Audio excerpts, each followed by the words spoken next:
The last time nanood ako ng PBA, wala talaga katao-tao. Advisable pa yung palipat-lipat siya kasi mas naman offer.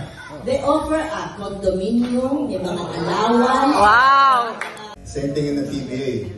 Minsan, you talk about loyalty. Pero yung mga teams minsan wala din loyalty sa'yo. So being out here in Washington,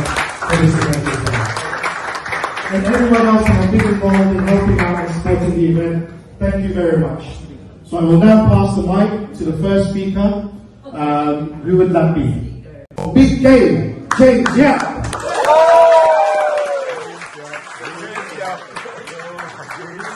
Kirby, the Kid, Raimundo. The Kid, Lightning, Paul, Artadi. Mr. Excitement, Paul, the Cyrus Baggio, the Helter Skelter, JJ Hildebrand. They call him the Mr. Cool, Ryan Aranya. Mr. Cool? The Rock, Derwin Daco. We call him the Hulk Smash, Mr. Doug Kramer.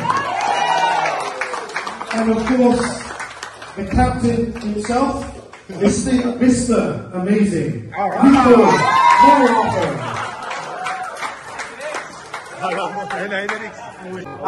First of all po, isang karangalan po. It's an honor for us to be here with you guys. Second time around, so babawi po kami. Papakitaan po namin kayo kung ano po yung tunay na basketball this coming Sunday. So good luck po sa mga kalaban. Before po ako mag-start, before ko po ibigay yung mic sa kanila, i-honor ko lang po yung mother ko kasama ko sa kayong best friend. My mom and her best friend kita Karina and Ellen Meyer Hogwer. Galing pa po Pilipinas, pumunta po dito para support ang PBA Moto Club. Wala kang pakatulong. Yes, so, again, it's a pleasure for us to be here to show you guys how to play the basketball properly. And, yun po, mga amazing. Thank you so much po. Pinabalik nyo kami dito. Isang karangalan po. Good evening po lahat, sa ating lahat. Gusto lang po, sa akin po, gusto mong pasalamat kung bakit kami nandito ngayon. Sa Pilgrim po. Yes. Siyempre, kaya po kami dito, kumbaga ang second time namin dito dahil po sila yung nagpadala sa amin. Sobrang masigaso po sila sa amin dito. Wala po akong masabi. Kita niyo po yung hotel namin, ang ganda. So sa Pilgrim at sa lahat po ng video na dito, thank you po sa pagpunta sa time nyo. Alam po namin na may mga trabaho din kayo pero nandito po kayo. So, ayun, ngayon pong second time, siyempre, kailangan po namin manalo dahil nakakaya naman po kami. Nakakaya naman kay Consi James na pinag-pressure ka na dito. Pressure ka na ito eh. I think it's super special na makakabalik kami dito dahil sa mga OFWs, yung mga modern heroes natin. And yung last year, I remember, ang dami pong nag-approach sa amin na iba-ibang parts ng United Kingdom, talagang dumayo sila para manood ng game. And I think the whole point of bringing everyone together is for you guys. Linawin ko lang sabi ni Jorwin at saka ni Cyrus. Malabo ba yung sinabi ka? Oo, malabo. Malabo eh. Sinasabi nila natalo kami last year. Pero ang totoo panalo po kami dahil nakasama po namin kayo guys.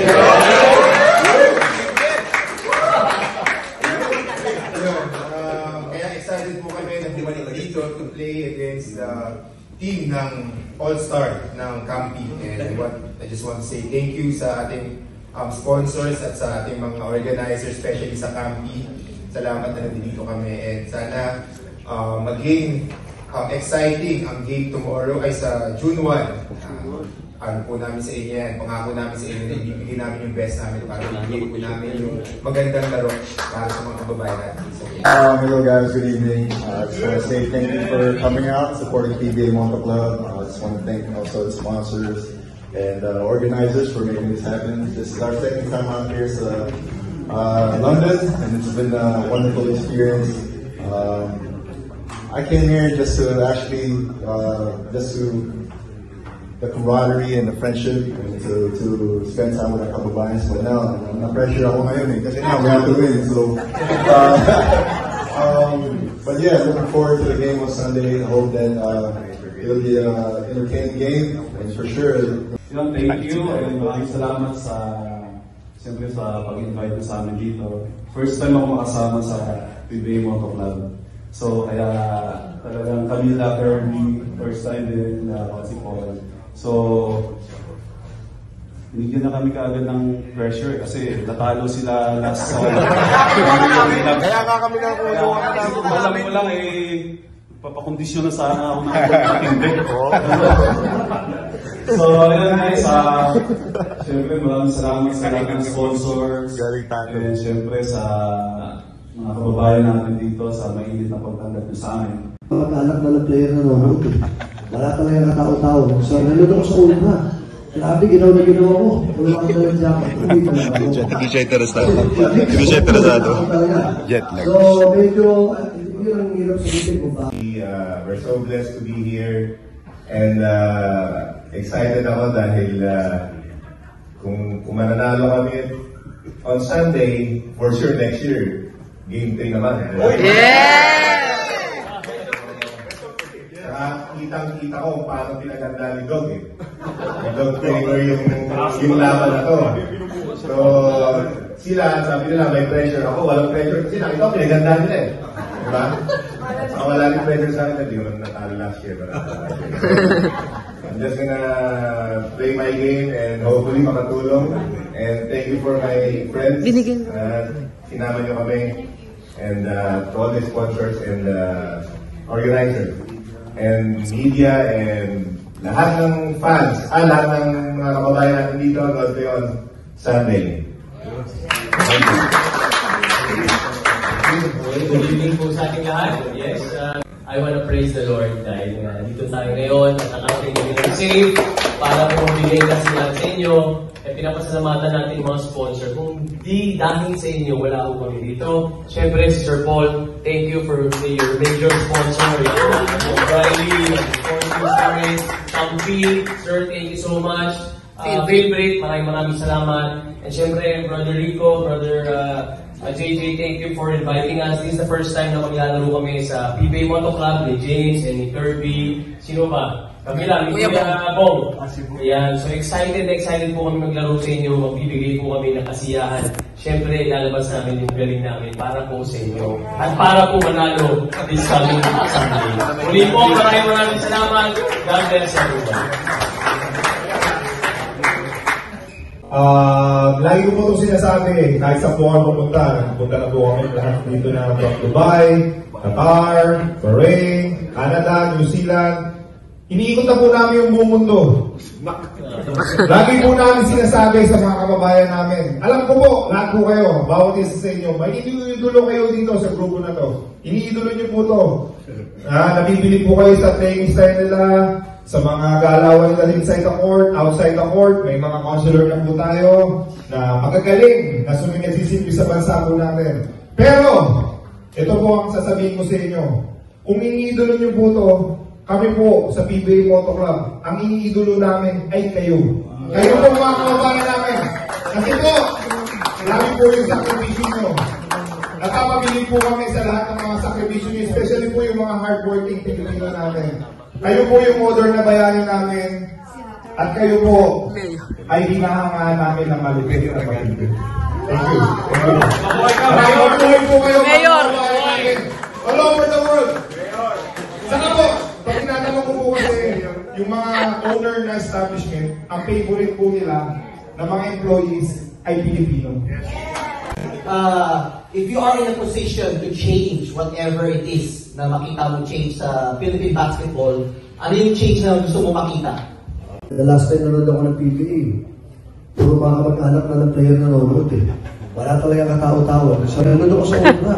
Grabe, ginawa ko. Wala akong dalang jacket. Uwi na lang ako. Kasi lamig, walang tao talaga.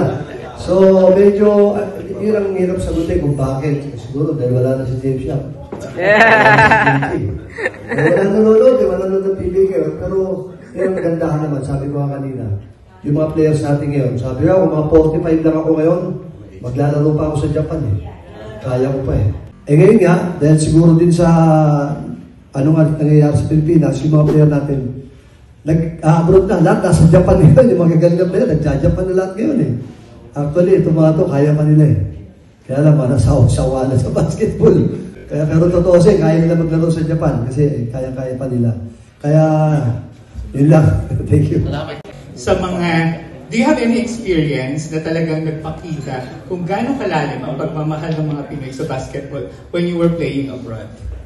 It turned out to be one of our best experiences here. That's why we want to come back always here. Sa lahat na napuntahan namin, London is one of my favorite places.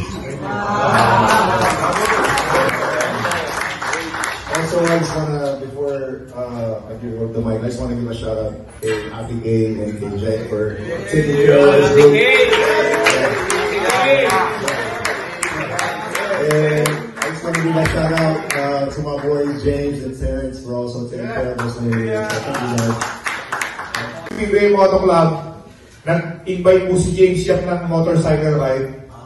Pag-invite niya sa akin, in-invite ko po si JJ, tapos si JJ in-invite si Mark Akiwa, Sol Mercado, Devance, lahat po. JC. So, motorcycle po kami nung pandemic. So, naging outlet po namin kasi board na board po tayo ng pandemic. Di tayo makalabas and everything. Napansin ko po parang all-star yung lahat na pumunta.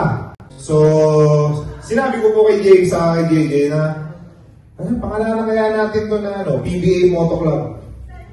So, dun po nag-start. PBA Moto Club stands for Philippine Basketball Association. Unfortunately, pinagalitan kami ng commissioner, bawal daw gunitin. Kaya naging Philippine Bikers Amazing Moto Club. PBA pa rin. Kaya na-subway, nalusot ko lang. So, tapos po, na-invite po kami dahil, again, naging all-star nga po yung grupo namin. So yung mga hindi po nagpa-motorcycle, ano po sila? They are member of PBA Moto Club. Dahil hindi lang po kami nag-ride, we also establish yung initiative po ng club namin na we can use our platform to help others. So ang dami na po namin mga charity work na nagawa. So, praise God po na maraming nag-support sa PBA Moto Club, including kayo po. So, marami na po, I think nakapag-donate na po kami ng 700,000 pesos for National Children's Hospital. Tapos meron po kami mga tinutulungan ng mga former PBA players na stroke. So lahat po ng funding namin na nakokolekt, ibinibigay po namin sa mga charity work namin. I have 3 kids. All of them play different sports, swimming, basketball, and tennis. But when they were younger, we made them choose. Nagpili sila ng mga sports which they truly love. Because it's so hard to shove a sport to a child's face. Diba? Kasi if they're not passionate about it. But yeah, just allow them to grow in the sport by just allow them to choose which sport they want. And they'll be passionate about it. Anybody can answer this question, just random lang. Yung noon question, ano yung highlight ng pagiging basketball player nyo nung when you were still playing basketball? Sino gusto sumagot? Yung highlight? For me, talagang yung mga highlights ng pagiging basketball career ko. Sa pagtsatsaga, nabot natin yung pangarap natin. Siyempre, sa sikreto lang naman doon is kailangan may tsaga ka, kailangan may pasensya ka. Kasi kung wala kang pasensya, like for example ako, 12 years old ako na hiwalay na sa parents. Nandun ako sa malayong lugar. So 12 years old, after ng elementary, so sobrang hirap na. So kung wala akong tsaga, wala pasensya, gusto ko nang sabihin, kung wala pasensya, sabi mo, uwi na ako. Diba? Ang layo, ang hirap, walang nag-alala sa akin. Pero dahil meron akong pasensya, meron akong talagang goal, so kaya kumbaga kung saan ako ngayon dahil sa tsaga lang. Dagdag ko na yung kay Tito, kasi yung anak ko, nag-umpisa sa basketball din, Tito eh. Kaya lang naririnig ko sa driver ko, pagka uuwi, yung bata natin, mukhang walang future sa basketball. Kasi pagka conditioning, hindi daw siya magpa-practice. So ako, ang ginawa ko naman, I brought them to driving range sa golf. Hanggang sa na-in love siya, tapos naging passionate siya. So, at the age of 16, iniwan niya kami pumunta ng States. So ngayon, tuloy-tuloy na siya sa golf. So I think yung sinasabi mo kanina dito, yung ano yung best, it's all about kung ano yung passion niya. Ako naman, kaya ako naging player kasi I experience yung hard truth sa buhay. Nag-work po ako sa construction sa Petron, sa Bataan. 250 pesos lang yung sweldo, tapos nasa gitna ng arawan. Sabi ko, ayoko ng ganitong buhay. So, nung time po na yon, 13 years old ako, wala pang court sa amin.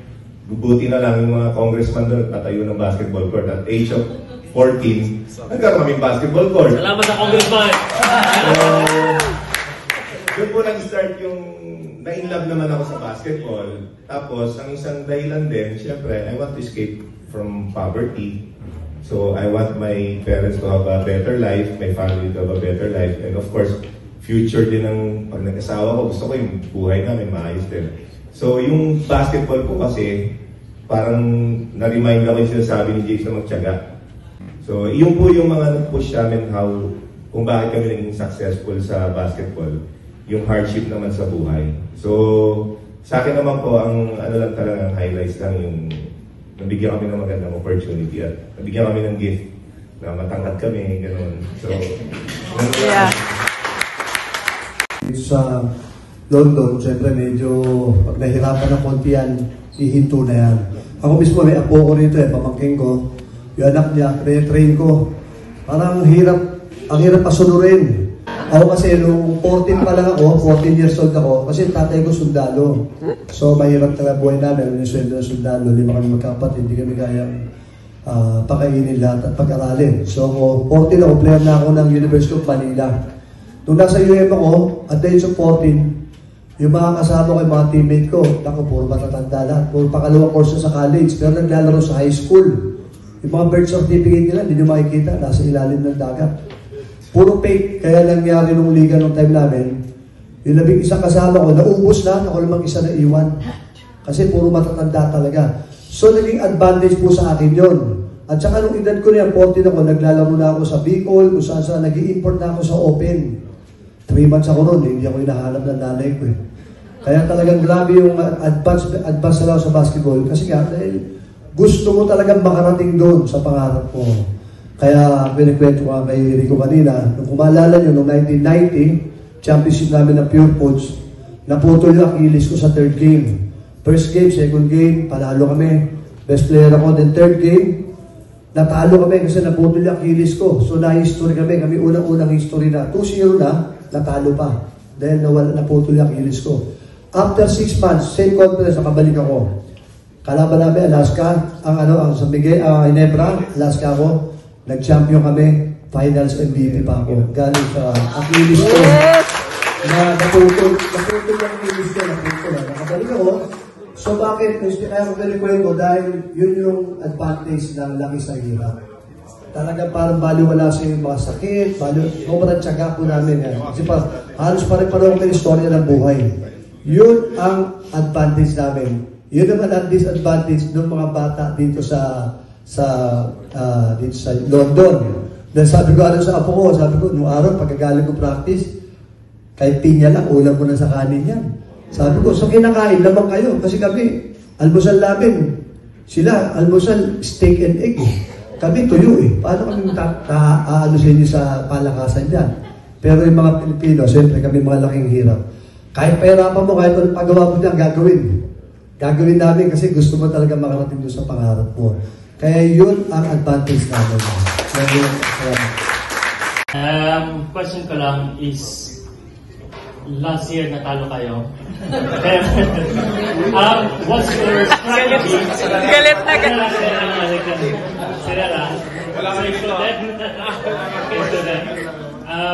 What's your strategy this year? And kung meron o wala naman, o just play the game, or just enjoy the game. Strategy.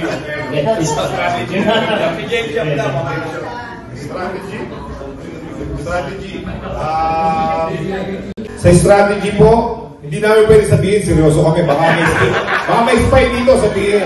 Pero ang sasabihin, pero nakalive tayo, baka may nanonood ang kalaban namin. Pero ito na sasabihin ko sa'yo. Yes! Ito na yung pinakamalakas na PBA Moto Club na pinadala natin sa ibang country.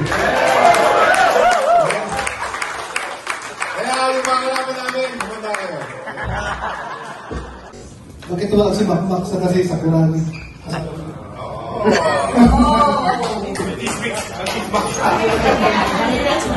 Machismax. First of all po, si Mark Pinklis po, busy po siya sa Team Binyan. So, MPBL po. Tapos si Makmak po, kasama niya po doon. So, unfortunately, hindi namin sila nasama. Pero, PJ Simon po sa Madrid. Unfortunately, hindi namin nakasama ngayon, pero sa Madrid po siya. So, pwede po kayo lumipad papunta Madrid, manood po ulit kayo. Advisable ba yung palipat-lipat siya? Kasi mas maman offer. They offer a condominium, yung mga alawan. Wow! Ryan Araya po ang pinaka...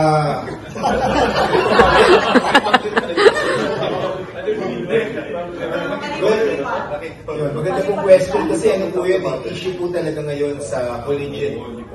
Yung mga palipat-lipat because of the money involved. Kasi nung panahon namin, siomay lang po ang aming pagkain sa Lasal. Ganito po yun, wala pong ganyang klase ng mga offer. Medyo nakakasilaw po yung mga offer, pero ang ma-advise ko lang po sa kanya, kung may advice niyo po is, maybe he can stick kung saan po siya magagamit.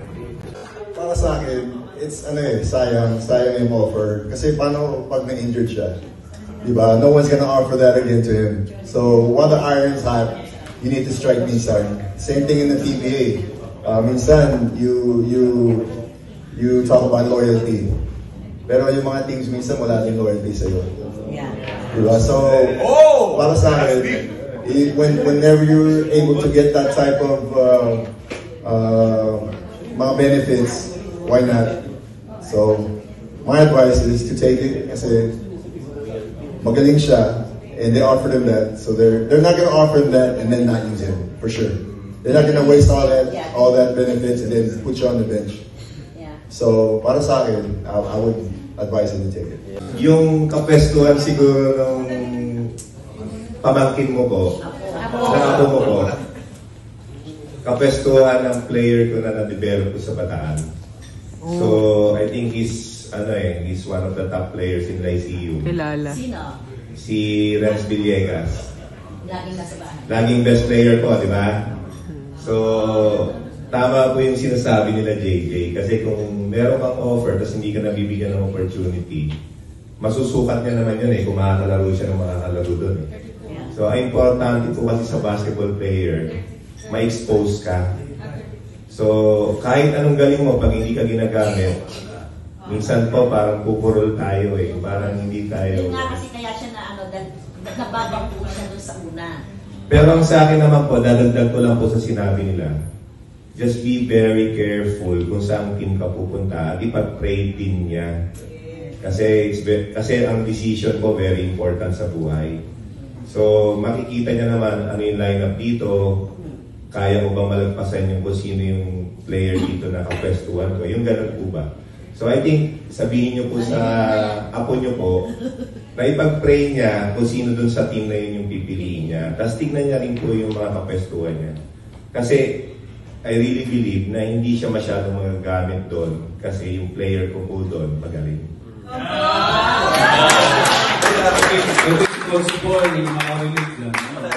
Ano po yan? Yeah, may kwento po ako doon. Kasi po ako galing po nung Kinder 1 po hanggang 4th year high school, sa Lasal Green Hills po ako. So syempre, ang dream ko po noon, mag-aral sa Lasal TAF, yung meaning DLSU. Pero nung pumasok ako sa tryouts ako sa DLSU, masyado pong puno yung lineup.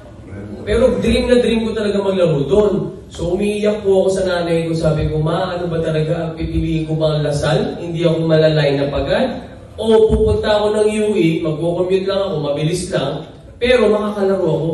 So buti ang nanay ko, pinayagan ako mag-UE. So yun yung choice. Kumbaga sa UE, meron ako playing time. So nakilala po ako noon, and blessing, dumating po si James siya. Yung career po namin, umalag ko na po. So yun po yung aking Coach, pwede pumasok yan, hindi pumapasok. Ay, hindi may tutor ka naman. Ay, ewan ko po, dapat po ako sa ballpen Eh, ito ka nagpunta ng Lasal. Kaya ito naman, nagpunta ako sa Sebastian, yung coach namin, ganun din tanong ko, Coach, pwede. Basta champion tayo, pasado lagi. Unang taon ko sa Sebastian, unang taon ko, hindi lang pwede ngayon nung panahon i-straight namin. Walang talo, straight, tot, dalawa ng Robin. Champion kami agad, sunod-sunod. Awa ng Diyos, nakawalo kong champion sa college. Ay!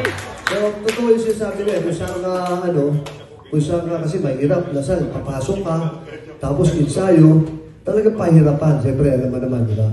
Eh sabi nga, may tutor. Sabi ko, hindi, takot sa Baltic Woods.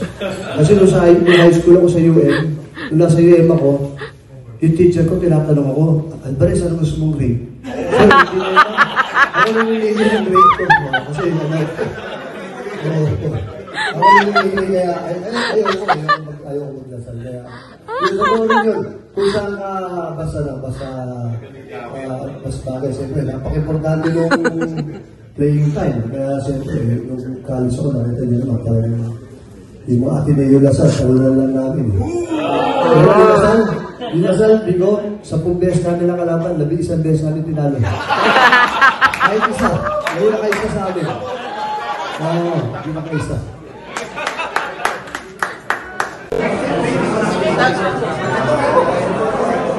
Ano mag-date yun? Diba, March 12? May...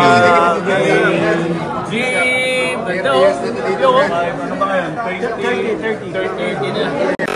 Oh, asan yung game shop dyan? Ayun, no? Ito. Tingnan nga na mukha mo. Okay.